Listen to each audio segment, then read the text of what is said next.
Hello everyone, welcome back to my online class free educational classes. आप सभी का एक बार फिर से मेरे चैनल पर स्वागत है। आज हम डिस्कस करने वाले हैं क्लास 8 के लिए chapter 3 cubes and cube roots. क्या होता है क्यूब और क्या होते हैं क्यूब रूट्स, आज सब कुछ मैं इस वीडियो में डिस्कस करने वाला हूँ, जिससे आपके आने वाले एक्सरसाइज में आपको सॉल्व करने में हेल्प मिल सके। तो today's topic about cube and cube roots क्या होते हैं देखते हैं। सबसे पहले डिस्कस करेंगे हम लोग क्यूब्स कि ये क्यूब्स क्या होते हैं। तो क्यूब्स को डिस्कस करते हैं। अभी मैंने प्रीवियस वीडियो में आप लोगों के साथ स्क्वायर्स को डिस्कस किया था। स्क्वायर को बताया था जब दो सेम डिजिट्स या जब दो सेम लोग होते हैं उनका मल्टीप्लाई होता है तो हम लोग उसको एक अलग फॉर्म में लिखते हैं। उस फॉर्म को लिखने का तरीका बताया था मैंने, ये होता है स्क्वायर, यानी कि किसी भी चीज के ऊपर ये पावर चढ़ा देना, यानी कि 2 की पावर 2, या फिर हम लोग इसको पढ़ सकते हैं 2 का स्क्वायर। तो इसको लिखने का तरीका क्या था कि 2 इंटू 2, यानी कि वही सेम चीज अपने खुद से मल्टीप्लाई कर रही है। तो ये हमने स्क्वायर के बारे में सबको डिस्कस किया था। आज करने वाले हैं क्यूब। क्यूब में बस पावर एक और बढ़ जाती है, 3 हो जाती है। 2 की पावर 3, या हम इसको पढ़ सकते हैं क्यूब ऑफ 2, या फिर 2 की पावर 3। ठीक है, तो इसमें 2 की पावर 3 होगी तो 2 का 3 टाइम्स मल्टीप्लाई। अगर यही पावर 4, 5, 6 तो उनको पढ़ने का कोई तरीका नहीं होता, बस उनको ऐसे ही पढ़ेंगे 2 की पावर 4, 2 की पावर 5, 2 की पावर 6। मतलब तरीका वही है कि उस नंबर का उतने ही टाइम्स उससे ही मल्टीप्लाई। बट क्यूब है और स्क्वायर है तो उनको पढ़ने का तरीका है, हम लोग स्क्वायर को इस प्रकार से लिखते हैं, इसको इस प्रकार से, तो इनको क्यूब बोला जाएगा, इसको स्क्वायर और इसको क्यूब बोला जाएगा। बट इसके लिए कुछ नहीं है। तो क्यूब्स के डिस्कस कर रहे हैं आज, तो क्यूब को देख लेते हैं। तो ये हो गया क्यूब। अब इसमें से मैंने एक नंबर लिया 5 की पावर 3, या इसको बोल सकते हैं क्यूब ऑफ 5। इसको आपको निकाल के देना है कि कितना होगा, मतलब इस 5 का 3 टाइम्स खुद से मल्टीप्लाई। तो 5 इंटू 5 इंटू 5, क्लियर है ना। तो 5 5 जा 25, 25 5 जा 125। तो हम कह सकते हैं कि 5 का क्यूब 125 है। ठीक है ना। तो इसी प्रकार से 6 का क्यूब, 7 का क्यूब, या फिर जितना भी आप लर्न कर सके उतना ही आपके लिए हेल्पफुल रहेगा। या फिर आप मिनिमम 20 तक तो कर ही लें, इससे क्वेश्चंस आपको मिलेंगे तो आपको बार बार कैलकुलेशन करके उसको फाइंड ना करना पड़े। इस वजह से आप उनको 1 to 20 क्यूब्स को याद कर लें, और जब क्यूब हो जाते हैं तो अपोजिट कह सकते हैं क्यूब रूट डेफिनेटली याद हो ही जाएंगे। तो ये हो गया आपका क्यूब्स। चाहे कोई भी नंबर हो, अगर उसकी पावर 3 है तो मतलब उसका खुद से उतने ही टाइम मल्टीप्लाई। तो ये हो गया आपका क्यूब। ठीक है ना। अब क्या क्यूब ऐसे ही नंबर्स के साथ होता है? नहीं, क्यूब एक रैशनल नंबर के साथ भी हो सकता है, या फिर हम लोग रैशनल नंबर नहीं तो फ्रैक्शन बोल सकते हैं। रैशनल नंबर फ्रैक्शन बात एक ही है। हमने रैशनल नंबर सबसे पहला टॉपिक ही हमारा था चैप्टर में, इसको डिस्कस किया था। अगर ये कोई नंबर लिखा है, क्या इसका भी क्यूब होगा? हाँ, इसका भी क्यूब होगा, मतलब 2/5 का 3 टाइम मल्टीप्लाई। बस ठीक है ना। इसको सॉल्व कर लेंगे, जो भी आंसर है सॉल्व कैसे करना है, 2 2 2 और 5 5 5, इनका ऊपर ऊपर मल्टीप्लाई, नीचे नीचे मल्टीप्लाई। ठीक है ना। अब बात करते हैं कि परफेक्ट क्यूब। हमने परफेक्ट स्क्वायर भी पढ़ा था, अब बात करेंगे परफेक्ट क्यूब क्या होता है। परफेक्ट क्यूब मैंने एक नंबर लिया 1000। क्या ये 1000 किसी का परफेक्ट क्यूब है या नहीं है, इसको डिस्कस करना है। तो परफेक्ट क्यूब फाइंड करना है। हमने परफेक्ट स्क्वायर भी फाइंड किया था, उसको मैंने कैसे किया था, हमने आपको बताया था फैक्टराइजेशन, या फिर हम लोग प्राइम फैक्टराइजेशन इस प्रकार से किया था, इस ऐसे समझ लो। तो इस 1000 का भी यही काम करना है। स्क्वायर थे तो हम लोगों ने 2 2 के पेयर बनाए थे, क्यूब की बात कर रहे हैं तो यहाँ पे पेयर बनेंगे 3 3 के। तो 1000 का प्राइम फैक्टराइजेशन कर लेते हैं। सबसे स्टार्ट करते हैं स्मॉल डिजिट से। सबसे पहला 2 से जाएगा 500 टाइम, फिर से 2 से आएगा 250, फिर 2 से आएगा 125। क्या अब 2 से आएगा? अब नहीं जाएगा, क्योंकि इसके वंस प्लेस पर कोई इवन नंबर नहीं है। अब 3 से बारी करने की, या 3 से आएगा, चेक कर लो। 5 2 7 7 और 1 8। 3 से भी नहीं आएगा, क्योंकि 8 डिविजिबल 3 से नहीं रहता है, डिविजिबिलिटी काम आ रही है ना। तो ये अब किससे आएगा? 5 से आएगा। कैसे आएगा? इसके वंस प्लेस पर 5 है। तो 5 से आएगा कितने टाइम चला जाएगा 25 टाइम, फिर से 5 से चला जाएगा 5, फिर से 5 से चला जाएगा 1, पूरा हो गया। जब तक यहाँ पर 1 ना मिल जाए तब तक हम लोग ये काम करते हैं। अब क्यूब की बात कर रहे हैं तो पेयर बनेंगे 3 3 के, बन गए ना पेयर। अब ये एक चीज नोटिस की होगी आप लोगों ने स्क्वायर में भी, इसमें भी मैं फिर से बता रहा हूँ कि पेयर बनाने के बाद जो कुछ भी पेयर में हो जाता है बस उसको काउंट एक ही बार किया जाता है। 5 है 3 बार, लेकिन लिखेंगे सिर्फ एक बार और इनका क्या करा देंगे मल्टीप्लाई, जो कि कितना मिलेगा 10। तो ये आपका 1000 किसका होता है 10 का क्यूब होता है, मतलब 10 इंटू 10 इंटू 10, ठीक है ना। इसका आप आपस में जब मल्टीप्लाई करेंगे तो आपको ये मिल जाएगा, क्लियर है ना। तो ये हो गया परफेक्ट क्यूब फाइंड करना, क्या ये हमारा परफेक्ट क्यूब है या नहीं है, हम उसका क्या करेंगे प्राइम फैक्टराइजेशन करेंगे। अब हर बार ऐसा ही नहीं होगा कि आपको हर बार पेयर में सब कुछ मिल ही जाए, एक नंबर हम ऐसा ले रहे हैं जिसमें आपको परफेक्ट क्यूब ना मिले, ठीक है ना। तो उसके लिए हम लोग ले रहे हैं 144, इसको करके देखते हैं।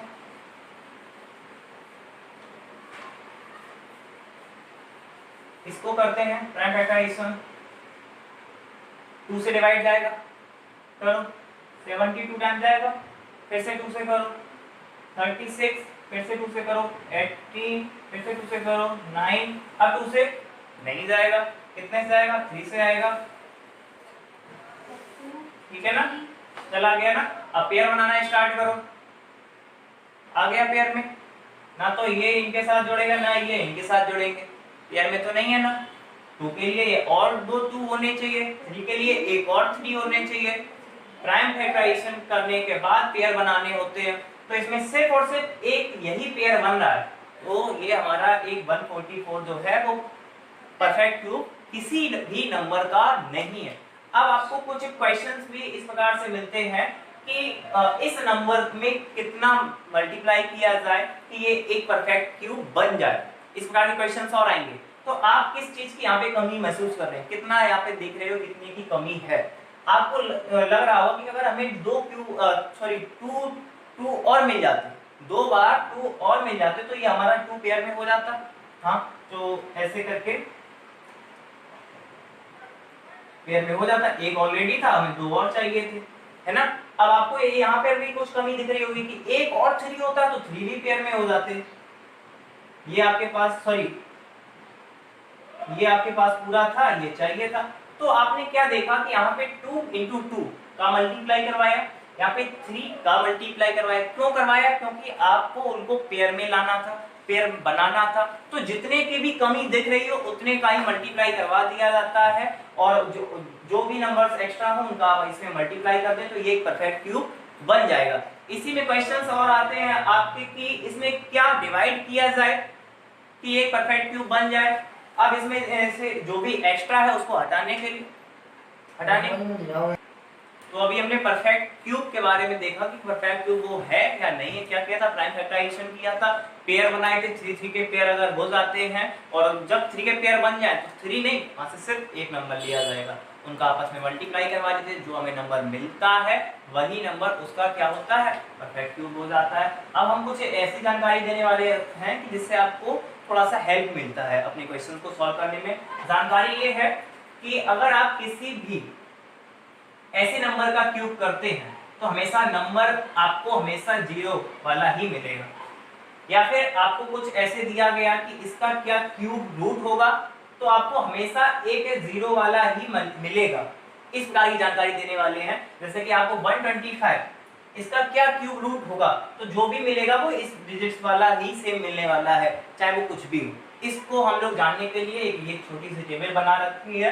इसमें क्या है कि अगर आपका 0 है किसी भी वंस प्लेस पर तो उधर भी 0 ही मिलने वाला। अब बात किसी भी तरह हो सकती है, चाहे ये नंबर्स ऑफ क्यूब हो चाहे ये नंबर ऑफ क्यूब हो, ठीक है, वो चाहे नंबर ऑफ क्यूब रूट हो या चाहे नंबर ऑफ क्यूब हो, अगर 0 है तो दूसरी तरफ भी 0 ही मिलने वाला है। आप 10 का क्यूब करके देख लेना 1000 मिलेगा, 1000 का क्यूब रूट निकाल के देख लेना 10 मिलेगा। मतलब दोनों ही जगह पे वंस प्लेस पर क्या कॉमन मिला, 0 मिल रहा है। इसी प्रकार से जहां पर भी 1 होगा 1 ही मिलने वाला है। चाहे आप लेकर देख लो 11 का क्यूब निकालो तो आपको ये 13 3 1 इस प्रकार से ये मिलेगा। तो इधर भी 1 है तो ये भी 1 है। आप इसका क्यूब रूट निकालेंगे तो 11 जो मिलेगा वो भी उसके वंस प्लेस पर 1 ही दे रहा है। इस प्रकार की जानकारी है ये। अगर आपके किसी भी वंस प्लेस पर 2 है तो 8 मिलेगा, किसी भी वंस प्लेस पर 2 है, ठीक है, किसी भी वंस प्लेस पर 3 है तो 7 मिलेगा, 4 है तो 4 ही रहेगा, 5 है 5 ही रहेगा, 6 है 6 ही रहेगा, 7 है तो 3 रहेगा। बस नोट करने वाली चीज है, ये आपस में अपोजिट है और ये आपस में अपोजिट है, बाकी सब सेम है, इतना ध्यान रखो। 0 0 1 1 2 8 तो यहाँ पे 8 2 हो जाता है, 3 7 तो यहाँ पे 7 3 हो जाता है, मतलब जहाँ पे वंस प्लेस पर 7 होगा तो दूसरी तरफ 3 मिलेगा, अगर 3 है तो 7 मिलेगा, इतना ध्यान रखना है, और 9 9 मिलेगा। ये जानकारी आपको इस वजह से दे दी क्योंकि आप थोड़ी सी उसमें से हेल्प ले सके कि हाँ इतना ही होगा, क्योंकि कभी कभी हो जाता है कि हम सबका ट्राई करके देख लेते हैं, इसका नहीं तो इसका होगा, इसका नहीं, हमें बस वही ट्राई करनी है जिसके वंस प्लेस पर ये नंबर मिल रहे होंगे। इस वजह से हमें थोड़ी सी कैलकुलेशन करने में मदद मिलती है, थोड़ा सा टाइम भी बचता है, इस वजह से मैंने ये जानकारी आपको दे दी। अब हम लोग बात करते हैं कि प्रॉपर्टीज ऑफ क्यूब। हमने स्क्वायर ऑफ प्रॉपर्टीज को भी क्लियर किया था, अब हम इसमें डिस्कस करने वाले हैं प्रॉपर्टीज ऑफ क्यूब्स। तो क्या है प्रॉपर्टीज ऑफ क्यूब, डिस्कस कर लेते हैं। Comes to today's last topic about the properties of cubes. चलो डिस्कस करते हैं प्रॉपर्टीज ऑफ क्यूब में। पहली हमारी प्रॉपर्टी ये है कि जब भी आप किसी इवन नंबर का क्यूब करेंगे तो हमेशा जो क्यूब मिलने वाला है वो भी इवन ही होगा।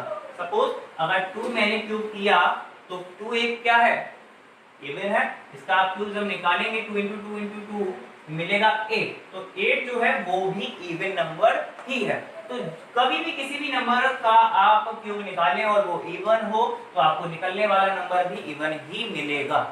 अब बात करते हैं ऑड नंबर की। किसी भी ऑड नंबर का जब आप क्यूब निकालेंगे तो आपको जो मिलेगा वो भी ऑड ही मिलेगा। 3 3 9 9 3 27 27 क्या है, ये भी एक ऑड नंबर है। तो अगर इवन है तो इवन ही मिलने वाला है, ऑड है तो हमेशा ऑड ही मिलने वाला है। अब बात करते हैं किसी भी नेगेटिव नंबर का जब आप क्यूब निकालेंगे तो हमेशा रिजल्ट में आपको नेगेटिव नंबर ही मिलेगा। बात करते हैं -2 का क्यूब। -2 का क्यूब मतलब -2 का 3 बार मल्टीप्लाई, यही है ना, 2 2 4 2 8। अब माइनस ही क्यों मिलेगा, बात कर लेते हैं। हम लोगों ने मल्टीप्लिकेशन में सीखा था माइनस माइनस जब होता है तो क्या हो जाता है, प्लस। अगर हम ये दोनों साथ में ले लें तो माइनस माइनस प्लस हो जाएगा, ठीक। तो यहाँ पे कितना मिलेगा, 4 मिलेगा, इनटू अब बचा अकेला -2, ये किसके साथ अपना ग्रुप करे, ये किसके साथ प्लस में हो जाए, ये तो किसी के साथ नहीं बचा, तो ये -2। तो जब एक प्लस का एक माइनस का होता है मल्टीप्लिकेशन में तो आंसर आपको क्या देता है, निगेटिव ही देता है। इस वजह से ये आपको -8 मिलेगा। तो जब भी आपको क्यूब कर रहे हो किसी नेगेटिव का, किसी नेगेटिव नंबर का, तो हमेशा जो रिजल्ट मिलने वाला है वो भी आपको नेगेटिव ही मिलेगा। अब बात करते हैं कि दो नंबर्स का मल्टीप्लाई कर रहे हैं और उन दोनों नंबर का क्यूब करना है तो आप ऐसे होल क्यूब कर सकते हैं। मतलब ये आपका 2 का भी क्यूब करने का हो गया और 3 का भी क्यूब करने का हो गया, तो 2 का क्यूब इनटू 3 का क्यूब, ठीक है ना। अब रेशनल नंबर की बात कर लेते हैं। रेशनल नंबर क्या है, जैसे 2/5 इस प्रकार से रेशनल नंबर होते हैं, आपको इसका क्यूब करना है तो आप इनका अलग अलग भी कर सकते हैं, 2 का क्यूब अपॉन 5 का क्यूब, या फिर से वापस से लिखना है इसको तो इस फॉर्म में लिख दो। तो ये आपकी प्रॉपर्टीज हो गई आज क्यूब्स की कि क्या क्या किस प्रकार से आपके क्वेश्चंस हो सकते हैं। तो ये प्रॉपर्टीज आज आपका लास्ट टॉपिक था। अब हम लोग डिस्कस करेंगे नेक्स्ट वीडियो में इस पे क्यूब रूट के बारे में। आज पूरा क्यूब के मतलब का हुआ जितना भी क्यूब से रिलेटेड था, जिससे आपकी आगे की एक्सरसाइज सॉल्व हो जाएगी। अब जो आपकी क्यूब रूट की एक्सरसाइज होगी तो उससे पहले हम आपको एक वीडियो बनाएंगे जरूर, उस पर डिस्कस करेंगे क्यूब रूट के बारे में भी, जिसमें क्यूब रूट कैसे फाइंड करना है। तो थैंक्स फॉर वाचिंग टुडेज। हमारा जो टॉपिक था वो क्लियर हुआ। नेक्स्ट वीडियो में हम लोग क्यूब रूट को डिस्कस करने वाले हैं। Bye bye and take care.